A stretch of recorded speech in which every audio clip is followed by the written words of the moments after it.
Hi, everyone. This is Jeff Prasen from Interactive Brokers. It's my pleasure to welcome back for a monthly podcast with Nasdaq, Michael Normyle. Hey, Michael, how are you? Doing well, thanks. Glad to be back. It's great to have you back and a happy belated New Year.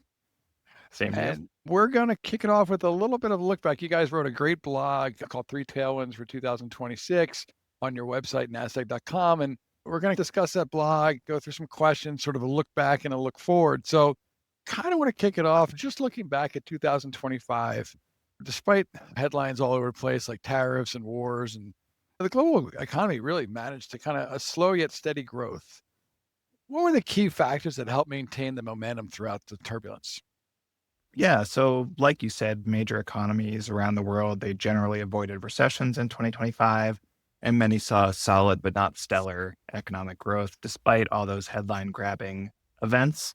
And of course, the caveat being we generally don't have Q4 data just yet, but the big stabilizer last year, I think, was the consumer, as much as we can generalize across all these economies.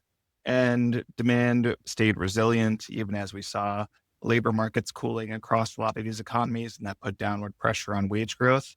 But the key thing is that even as hiring slowed, companies didn't resort to mass layoffs. That's especially the case in the US, where we've had this environment of slow hiring and very low firing. And so it's kept people employed and able to keep spending.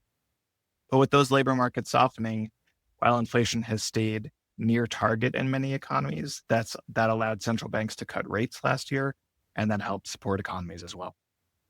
And as we're moving into 2026, what is shaping economists' expectations for continued growth and how these differ from last year's drivers? Yeah, so like I said earlier, a resilient consumer was a big factor last year. And as you mentioned, there's this expectation for continued growth in 2026. And we think that we could see economic growth rates broadly in line with the pace of growth last year. And the difference is that some of those drivers will change from 2025 to 2026. And so in the introduction, you mentioned we were talking about three tailwinds. And so those are lower rates from central banks, fiscal support, things like tax cuts, and continued AI spending. And so each of these will support economic growth, but they'll also help corporate profitability so they could help drive earnings. Let's start with the lower interest rates. They're like you said, they're often cited as a major tailwind, right? Everyone, whether you're on Wall Street or Main Street, like everyone talks about rate cuts. It affects everyone with loans or everything throughout everyone's life. But how are the current rate policies impacting inflation, labor markets, and access to capital for small businesses? Yeah, I think, well, to start with labor markets, out of those three, they've been cooling for a few years at this point. And that, I mean, in the US, it dates back to the Fed's rate hike cycle back in 2022. And at its peak, we had two job openings for every unemployed person. But as the Fed hiked rates to cool demand, that ratio has since fallen below one at this point. So going from peak of two job openings per unemployed person to now less than one job opening per unemployed person. And so in line with that reduction for labor demand, wage growth has also slowed. And now labor markets have cooled to the point that the Fed has to cut rates so that they're no longer reducing that labor demand and to explicitly support the labor market. Now, we do expect these rate cuts will be able to continue because we suspect that inflation will start to slow. So you can think of inflation in two parts: core services and core goods. Core services, that's a lot of wages and housing costs. And so, as we've already talked about, the wages piece has been coming down the last couple of years. Same story for housing inflation. For core goods, it's been boosted a bit by tariff pass through last year, not as many as a lot of people thought earlier last year. But now, if you think of the timeline where inflation's really typically measured looking at year over year growth, a lot of that tariff inflation started around the spring so that we could see a peak in that tariff inflation around this spring. And so that would allow inflation to start coming down a bit.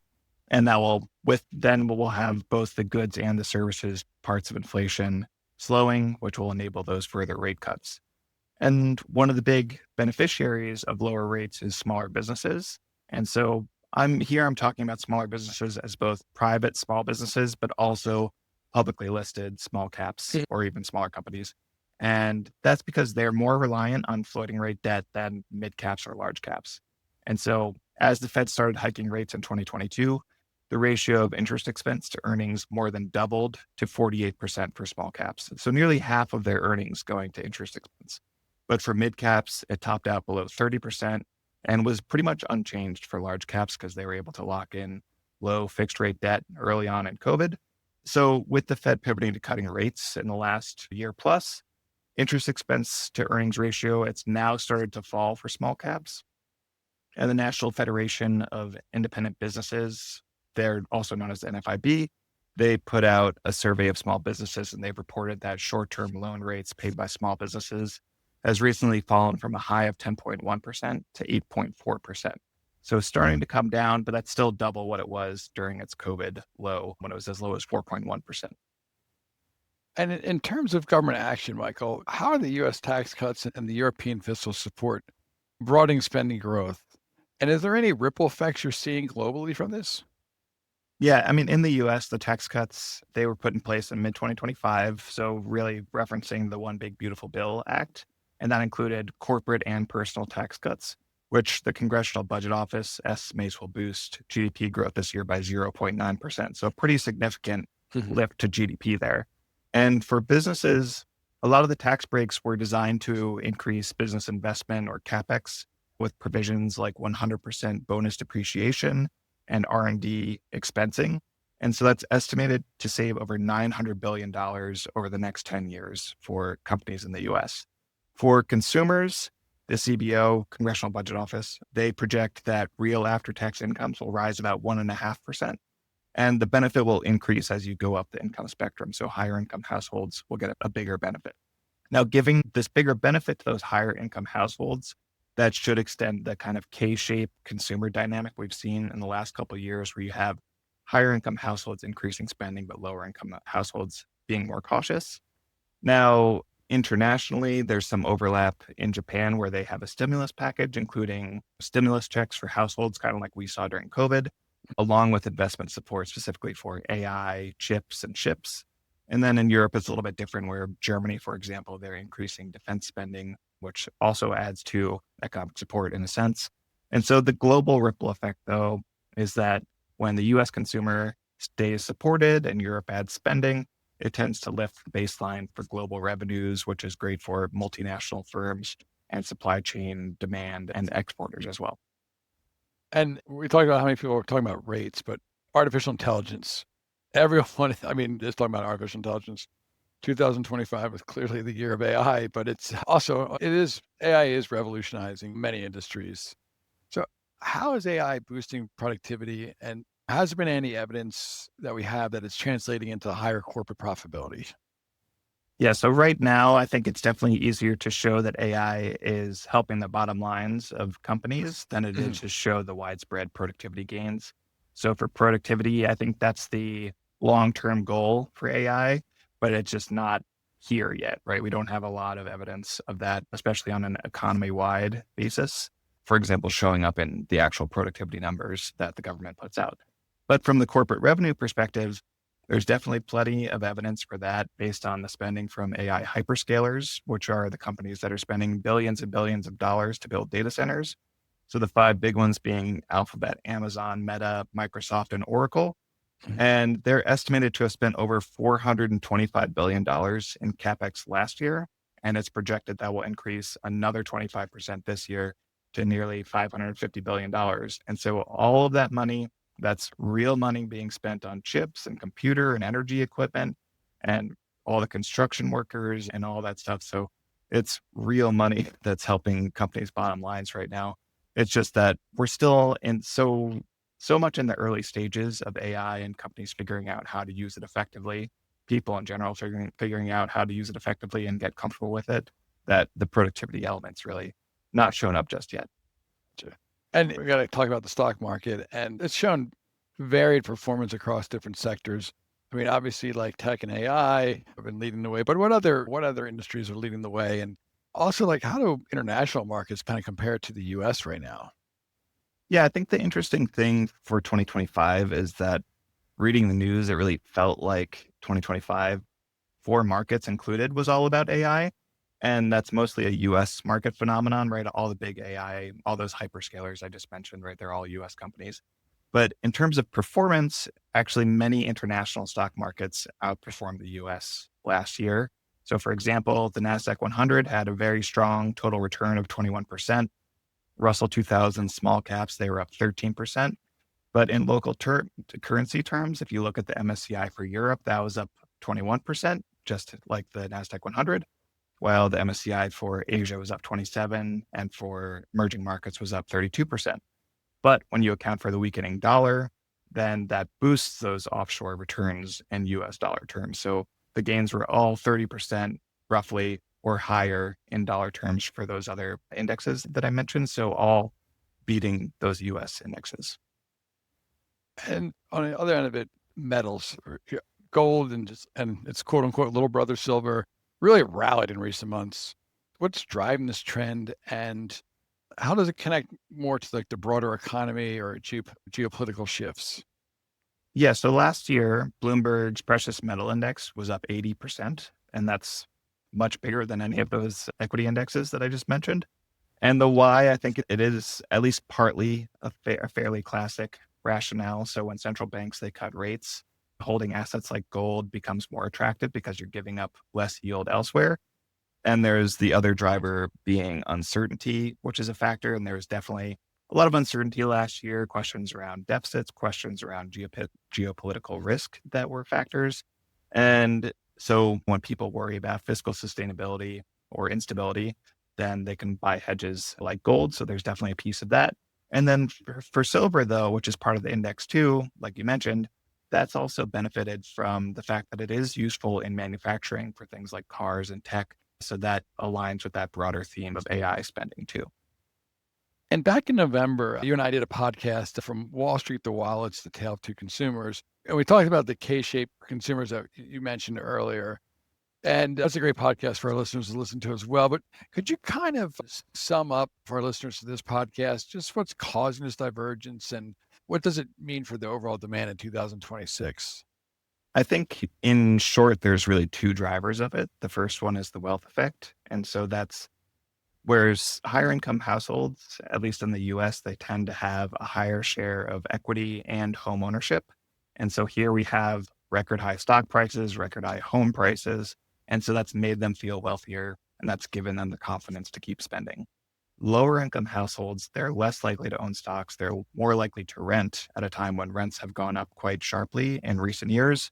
And so they haven't had that wealth effect where the asset valuations increasing has made them feel wealthier and made them feel comfortable keeping spending. The second one is wage growth. And so wage growth has slowed steadily over the last few years when you look at it in aggregate.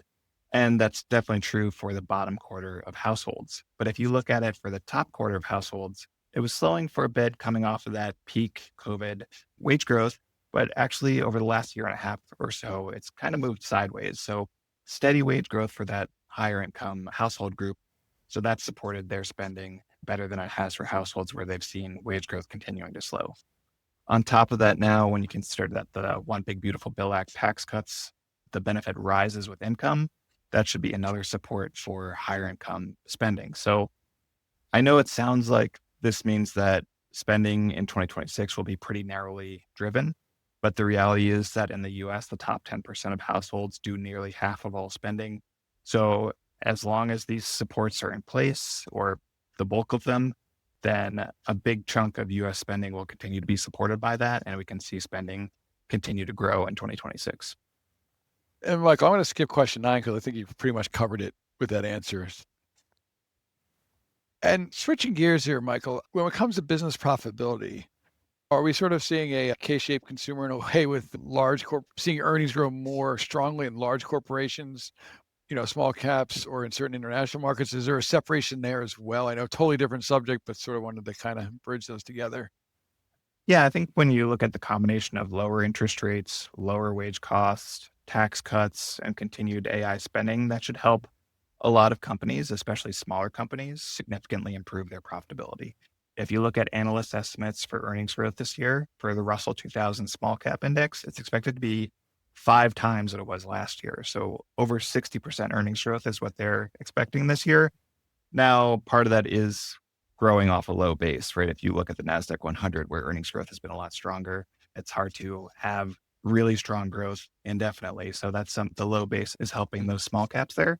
But it's not just US companies that are going to see these benefits. So earnings growth, it's expected to be solid around the world, with EMs in Asia expected to see over 15% earnings growth this year. Well, for Europe, it trails, but still a pretty solid 13% gain. And I know I mentioned the Nasdaq 100 briefly, but it's actually the only index expected to see earnings growth slow from 2025. But like I said, that's partly because it saw 22% earnings growth last year. This year is still looking at a very strong 17% earnings growth. And are there risks such as like weaker jobs or wage growth that investors and business leaders should be mindful of? And if so, like how might these offset the tailwinds we've been discussing during this podcast? I think the key risk is the same cooling that helps inflation come down and helps rates come down. So slower wage growth and softer hiring, that can bleed into demand. So we want these rates cuts to help prevent that essentially, because if paychecks grow more slowly or if we see unemployment rising, then you could see consumer spending growth slow down. And then within the AI space, there's always the risk that, as with any kind of big investment push, there's going to be winners and losers. Yeah. Some will overspend, some will monetize, and the market's going to separate those two groups. And so I think, and that's even something that you've heard the heads of these frontier labs talking about explicitly. So it might be too soon for that to play out in 2026 still, but that's definitely a risk in the kind of longer term investment story when you have these huge investment pushes like we're seeing now and have seen back with like railroads and the internet and those types of things. And kind of continuing with down the AI road, how do you see AI driven productivity shaping the GDP growth and the labor market over the next few years? And what should investors and businesses watch out for us as this year unfolds as well? Yeah, so I think the AI boosted productivity, that's the long-term bet, right? And I think I mentioned that earlier, that the companies are making. And right now, again, as I said earlier, not much sign of it just yet, but 2026 also still could be an early time to see it. So we're still in that build out phase right now. And I think you're asking about the next few years. So that's where we could start to see it certainly. But so I think a good guide, at least for how to think about this, is what happened with the internet. So over the 10 years from the mid 90s to the mid 2000s, the internet boosted US productivity growth to 3% per year. And that's essentially double the trend rate that we saw earlier in the 1990s. And so if we see a similar boost to AI, so roughly 1.5% gain in productivity growth for 10 years, and we have a $31 trillion economy, you do that for 10 years, we're talking over $4 trillion in growth, the size of the economy. But again, we don't have evidence that it's kicked in nationwide yet. So people are still exploring how to use AI and how to use it productively. Mm. So I think in terms of what to watch in 2026 is evidence that we're moving from the infrastructure spend portion of the AI build out to the operational results element, where companies might report faster times in their cycles or lower costs or better customer service or whatever metric works for their company. And so see if that's starting to pass through. And that will be, I think, the thing to watch that shows that AI is more than a market story and sort of an economic reality. So the actual practical uses of AI versus just the theoretical that everyone's getting into. Exactly.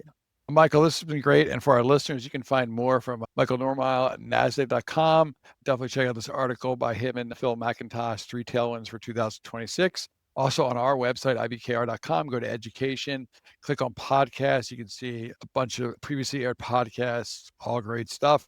And until next month, Michael, thank you. Great. Thanks. The analysis in this material is provided for information only and is not and should not be construed as an offer to sell or the solicitation of an offer to buy any security. To the extent that this material discusses general market activity, industry or sector trends, or other broad-based economic or political conditions, it should not be construed as research or investment advice.